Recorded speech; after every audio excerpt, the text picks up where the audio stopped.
Hey, hello les gens! Bienvenue sur la chaîne Investir de Delphine et Nicolas. Aujourd'hui, une vidéo sur un sujet assez flippant, puisqu'il s'agit d'une peur qui bouffe pas mal de personnes. Je peux voir cette peur quotidiennement dans mon entourage, proche ou non d'ailleurs, dès que j'évoque le sujet de l'investissement financier avec quelqu'un. Je vois ses yeux partir en live et la petite goutte qui perle sur le côté du front.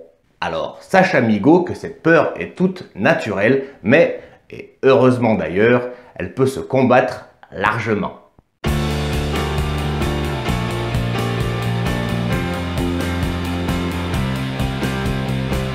Je commence cette vidéo en souhaitant la bienvenue à tous les nouveaux qui viennent de s'abonner.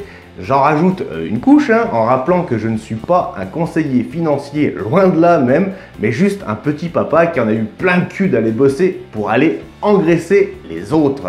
Je suis investisseur depuis 2019 environ, donc ça fait de moi un jeune investisseur, mais un vieux par l'âge. Et oui, preuve irréfutable qu'il n'y a pas d'âge pour commencer. En 2 ou 3 ans, j'ai pu déjà me constituer un joli patrimoine, car j'ai carrément commencé de zéro. Je ne viens pas, moi, comme Delphine, d'une famille très aisée financièrement. On a dû se construire tout seul. Et c'est bien au travers de nos vidéos que tu pourras trouver l'inspiration pour essayer toi aussi de te constituer ton propre avenir. Et accéder, je te le souhaite de tout mon cœur, à l'indépendance financière ou juste te constituer un complément de revenus. La fourchette est large, j'en conviens, je sais. Investir peut évidemment paraître effrayant pour les gens lambda tels que nous. On peut difficilement le nier. Il est normal d'avoir peur de prendre des risques en investissant. Et c'est encore plus vrai quand on débute. C'est toujours très pénible une première fois, Oui, c'est vrai, la première fois qu'on rentre à l'école, la première fois qu'on se prend une cuite, la première fois qu'on fait un petit câlin à une bonne amie, etc. La première fois que tu lâches du blé pour investir, c'est pareil. Tu sais, tu as cette petite boule au ventre qui ne te lâche pas. Et si la peur d'investir t'empêche de franchir le cap, je peux te donner quelques conseils pour essayer d'y remédier. J'ai fait ça pour moi et maintenant, ça passe largement. Et après avoir vu cette vidéo, normalement, tu n'auras pas trop d'excuses pour ne pas te lancer.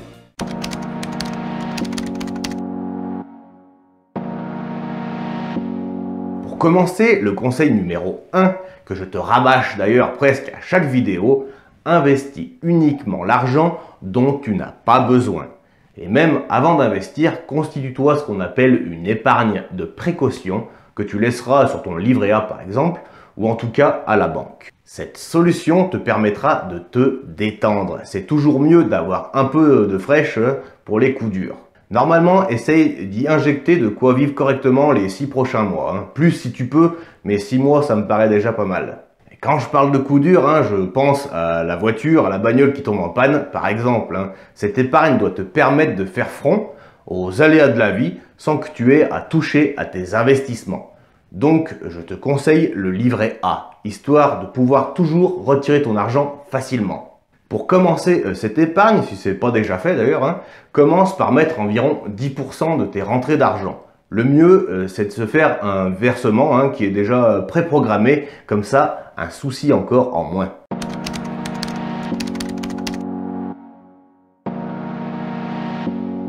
Commence par te former gratuitement. Par exemple, en regardant les jolies vidéos que tu trouves sur YouTube, puis lance-toi et commence à investir. Peu importe la somme, même si elle est dérisoire, même si c'est 10 €. En bourse, c'est largement possible avec la flopée de néo-courtiers, comme par exemple celui que je te recommande, Red Republic, avec ses plans d'investissement programmés. T'as compris, le plus important, c'est de se lancer, peu importe la somme de départ. Tu pourras toujours d'ailleurs augmenter le montant que tu épargnes au fil du temps. Plus tu commences tôt et plus tu pourras profiter de la magie des intérêts composés en bourse par exemple. Je suis d'ailleurs toujours super content quand un jeune de 18 ans m'envoie un message sur YouTube ou sur Morning d'ailleurs pour me demander des conseils. Je trouve ça super et c'est vraiment dommage que je n'ai pas eu cette façon de penser quand j'avais cet âge. Pour que tu t'en rendes compte un peu plus, je te renvoie à ma vidéo sur la bourse et les intérêts composés. Je te la mets gracieusement en fiche au cas où tu l'as loupé.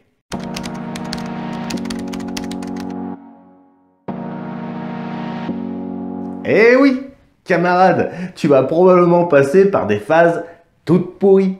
Mais si tu gardes en tête que c'est de l'argent que tu n'as pas besoin, tu verras, ça ira mieux. Le but principal de ma chaîne, c'est bien de réfléchir à tes placements alors que tu n'as pas beaucoup d'argent à investir.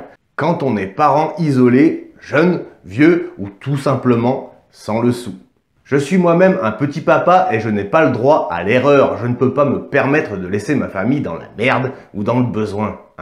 Si c'est pareil pour toi, tes investissements doivent frôler le chiffre 0 au niveau des risques, même si ce dernier n'existe pas, je vous le rappelle. Ça aussi camarade, je te le répète en boucle.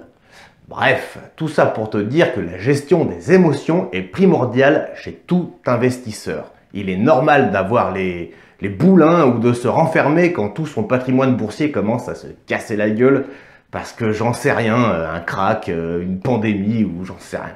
Il est important que tu contrôles tes émotions afin d'éviter les prises de décision non réfléchies qui pourraient avoir des conséquences plus que néfastes sur tes investissements à long terme.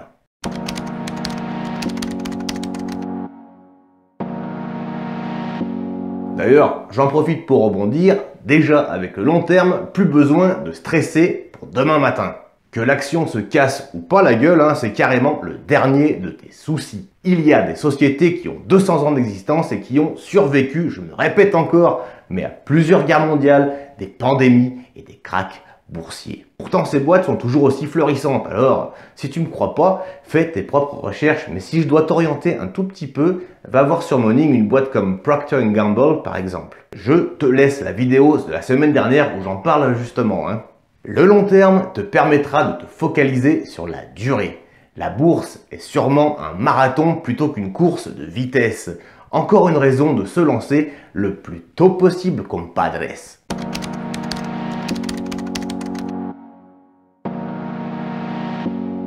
Diversifie ton portefeuille, c'est la base également. Ou si tu préfères, ne mets pas tes œufs dans le même panier. Si tu avais tout misé sur la restauration ou les cinémas en début de la crise Covid, je ne sais pas s'il te resterait assez de sous pour t'acheter une corde, amigo. Mais si par exemple tu t'es également diversifié dans la santé ou les matériaux, tes investissements s'équilibrent et tu continues malgré une crise à faire des profits. Car c'est bien là tout le but de l'investissement, mon ami, se faire du blé. Moi, j'adore les actions à dividendes. Elles te permettent de gagner sur les deux fronts. Le front des dividendes, perçu jusqu'à 12 fois par mois pour certaines boîtes, mais aussi le front de la plus-value latente. Certaines entreprises sont assez balèzes pour se promener sur les deux tableaux. Je ne sais pas si tu as vu mon CTO, mais j'ai la fâcheuse tendance à trouver l'immobilier comme une friandise. Et si demain l'IMO se casse tout simplement la gueule, j'aurai moi aussi ma petite goutte qui va perler. Mais ne t'inquiète pas, amigo, j'essaye de me soigner. Mais bon, Realty Income. T'es vraiment bizarre.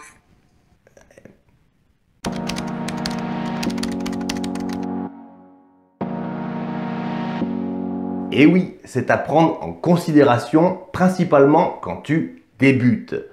Effectivement, les premières personnes auxquelles tu vas causer de ton projet de devenir investisseur sont tes parents et ta famille proche. Et c'est là le début de la fin.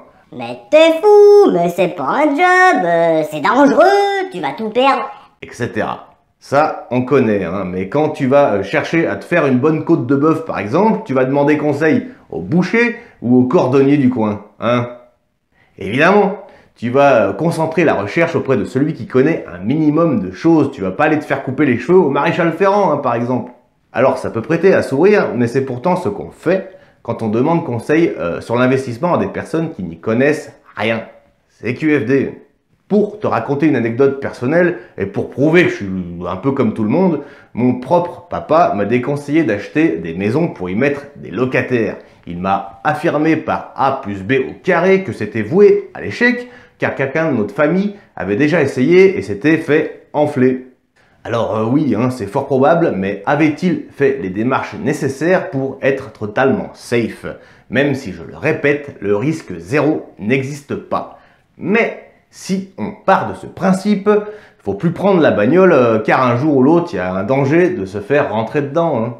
Je me suis bien planté d'ailleurs pour finir mon anecdote lors de mon premier achat d'une maison dans le but de la louer. Et Delphine et moi, on en rigole maintenant uniquement car on a su rebondir et pas se reposer sur nos lauriers. D'ailleurs, laisse-moi un commentaire juste en dessous sur ce sujet. Ta famille t'a poussé à devenir investisseur ou bien au contraire t'a flingué le moral? Ça m'intéresse.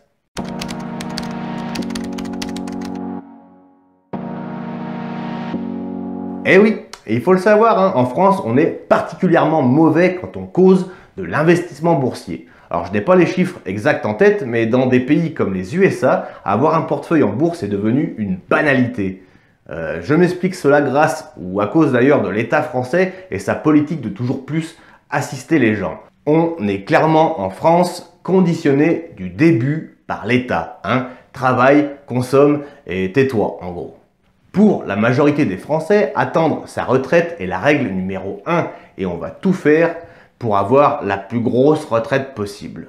Après, je ne crache pas sur le social en France, hein. Loin de là. Il est magnifique, il ne faut pas vendre sa maison contrairement aux USA quand on se casse un bras ou une jambe. Chacun sa vision des choses et j'espère ne pas en choquer en disant tout ça. Hein. Mais la contrepartie d'être trop assisté, c'est, je pense, ne plus réfléchir par soi-même.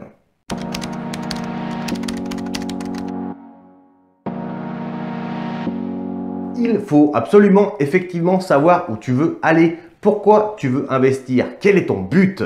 Un complément de retraite, trader au jour le jour, devenir un monstre dans l'immobilier de location, te constituer toi-même ta propre retraite, etc. Et c'est bien sur ce point qu'on est tous différents. Tu dois trouver ton propre but, en gros. Hein. Qu'est-ce qui te fait te lever le matin, amigo, hein, hormis les gosses qui veulent leur cheveux à pic?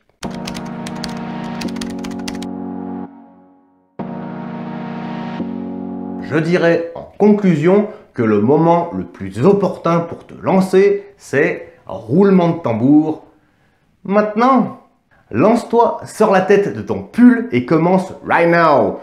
Pour ce faire, je vais te conseiller 2 sites en particulier. Le premier, c'est mon broker, le courtier que j'utilise, Trade Republic, que je malmène pour en tirer le meilleur. Le lien se trouve en description.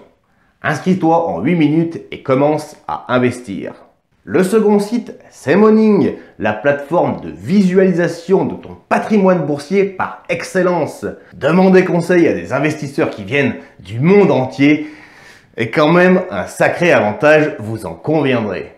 Bien, pour moi, c'est fini. Hein. N'oublie pas de t'abonner si cette vidéo t'a plu et activer la cloche pour ne rien louper. Je te souhaite tout le courage du monde si tu décides de te lancer.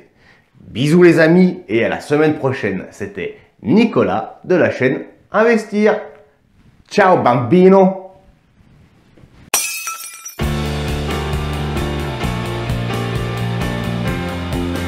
Hey! N'oublie pas de t'abonner coquin!